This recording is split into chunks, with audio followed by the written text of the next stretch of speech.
Hi girls, today I want us to finish the packet, the last page of your Perek Aleph packet. So please get it out, and if you don't know what I'm talking about, let me show you. We are going to be doing page 5 of your worksheet. It looks like this. Okay, in class, we got to some of page 4, but I'd like us to finish that in class together. So we're going to be doing this today. So the last thing we're going to talk about with this counting of the Jewish people is, if you remember, Hashem told Moshe to take a count of everybody, every shevet, the head of each house, but there's one shevet that was not included in the count. And who was that? That's right, Shevet Levi. So today we're going to be discussing why. We learned that Hashem is counting the Jewish people because he loves us. So doesn't Hashem also love Shevet Levi? Why are they not counted? And if Hashem wants the count just for practical purposes, like we talked about, when they go into Eretz Yisrael, they're going to be conquering the land. They need to know the army situation. So why are we not including Shevet Levi in this count? So I'm going to be reading the pasuk that I'm referring to. This is pasuk mem tet. Please follow along if you have Merkava. So we're in Sefer Bamidbar, Perek Aleph, pasuk mem tet. Ach et mate Levi lo tifkod. You should not count the tribe of Levi. Ve'et rosham lo tisa, and you should not take a count of their head. Remember, we talked about the beka la gulgolet for each head. Instead of going 1, 2, 3 on each head, they were using coins. But here the pasuk tells us, do not do that for Shevet Levi, betoch bnei Israel, among the children of Israel. So again, count everybody except for them, and we're going to be discussing why. So we're going to be looking at a Rashi, and the Rashi is actually all written out for you in your worksheet. So let me just if you see right here at the top of your worksheet, this is your Rashi. So we're going to translate it and then answer the questions. So let's read it together. First, we're going to look at the question. Our dibur hamatchil, ach et mate Levi lo tifkod, right here, is asking us the question, which we already said is, why not count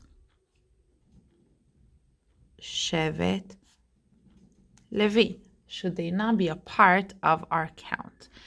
So let's read the Rashi together, and that way we can understand. You can see in the parentheses you have some vocabulary words to help you as we're translating. So let's do it. Kedai hu legion shel melech.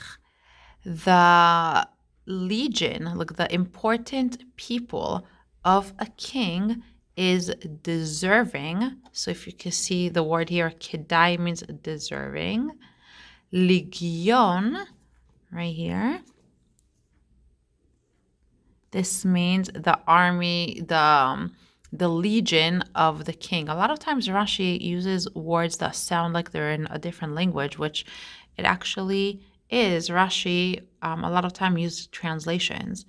So the legion of the melech, of the king, is deserving lihiyot nimna levado, to be counted on its own, separate, not at the same time as everybody else. You can see the word here, nimna, means counted, and we talked about the shoresh in class, that is mana, to count. Okay, so again, the legion of the king, those who are closest to the king, are deserving to be counted on their own. Let's talk about this for a second. That's Rashi's first answer. So what does that mean? The army's legion is deserving to be counted on their own. Shevet Levi are the closest to Hashem. They are like Hashem's personal army. They are the people who are working side by side with Hashem, right? They have the job of the Mishkan. So because they have that special connection and that special job, the special title with Hashem, then they deserve to be counted in a whole separate category by themselves. That's answer 1. Let's look at the rest of the Rashi. So you can see here, davar acher means another thing, another thought, right? Rashi is going to give us a second answer. Tzafa hakadosh baruch hu. Hakadosh baruch hu, we know means Hashem. Hashem saw she'atida la'amod gzera, that there's going to be in the future a decree. Do you see the word atida? Do you recognize atid from there? Atid, future tense.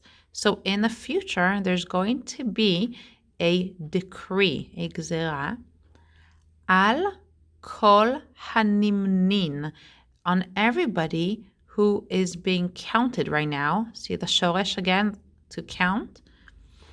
Miben 20 shana vamala, anyone who is 20 years old and above, sheyamutu bamidbar, that they're going to pass away in the desert. Hashem knew that in the future that's going to happen. Amar, Hashem said, Al iyu elu bichlal, don't count the Levim don't count them in the total. Don't have them be included in this. Lefi shehem sheli, because these are mine. They are my special people. Shelo ta'u ba'egel, they did not go astray with the chet ha'egel, with the golden calf. So what does that mean? Sorry, I'm just adjusting the camera. That means that Hashem knew, right? Hashem knows the future. Hashem knows everything. So Hashem knows that in the future, because of certain complaints and sins and things that the people have done in the desert, they're going to be punished. They're going to have a decree against them that they are going to die in the desert. And Hashem says, wait, if everybody who's counted is eventually, like this whole generation of people that's being counted is going to die in the desert, don't include the Levim in there because they are not deserving of the same punishment. Why? Because they are the only ones who did not sin with Chet HaEgel. Okay, so we had 2 explanations. One, because the Levim are Hashem's special army, so they are placed in a whole other category. That's why they were not counted with everyone else in the regular army.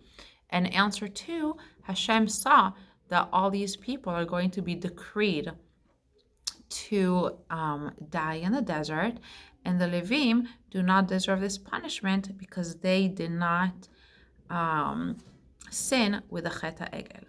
So what I would like you to do now is on your worksheet, let me go back to the work. Please write this out here, everything we spoke about, okay? Everything we spoke about and the translation of the Rashi.